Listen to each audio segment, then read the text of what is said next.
Hi learners. UGC net paper 1 teaching aptitude എന്നുള്ള യൂണിറ്റിൽ നിന്നും ടൈപ്സ് ഓഫ് അസസ്മെന്റ് എന്നുള്ള ഏരിയയിൽ നിന്ന് ഒരു ക്വസ്റ്റ്യൻ ഡിസ്കസ് ചെയ്താലോ? Which type of assessment do students measure their own progress against their previous performance rather than against external criteria? Options: peer assessment, summative assessment, formative assessment and ipsative assessment. Assessment എന്ന് പറയുമ്പോൾ students evaluate each others work എന്ന് നമുക്ക് പറയാം.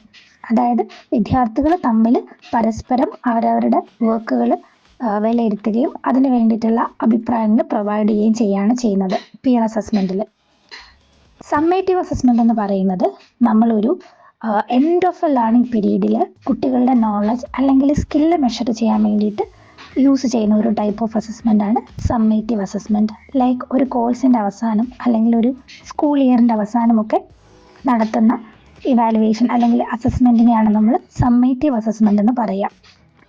Formative assessment എന്ന് പറഞ്ഞാൽ learning പ്രോസസ്സിൻ്റെ കൂടെ തന്നെ പോകുന്ന ഒരു ടൈപ്പ് ഓഫ് അസസ്മെൻ്റ് ആണ്. അതായത് ഒരു ഓൺ ഗോയിങ് ഫീഡ്ബാക്ക് നമ്മൾ ലേണിംഗ് പ്രോസസ്സിൻ്റെ കൂടെ തന്നെ പ്രൊവൈഡ് ചെയ്യുന്ന ടൈപ്പ് ഓഫ് അസസ്മെൻറ്റിനെയാണ് ഫോർമേറ്റീവ് അസസ്മെൻ്റ് എന്ന് പറയുന്നത്. ലൈക്ക് നമ്മൾ ക്ലാസ്സിൽ നടത്തുന്ന ക്വിസസ്, ക്ലാസ് ടെസ്റ്റുകൾ, യൂണിറ്റ് ടെസ്റ്റുകളൊക്കെ നമുക്ക് ഫോർമേറ്റീവ് അസസ്മെൻറ്റിന് എക്സാമ്പിൾസ് ആയിട്ട് പറയാം. അവസാനമായിട്ടുള്ളത് ഇപ്സേറ്റീവ് അസസ്മെൻ്റ് ആണ്.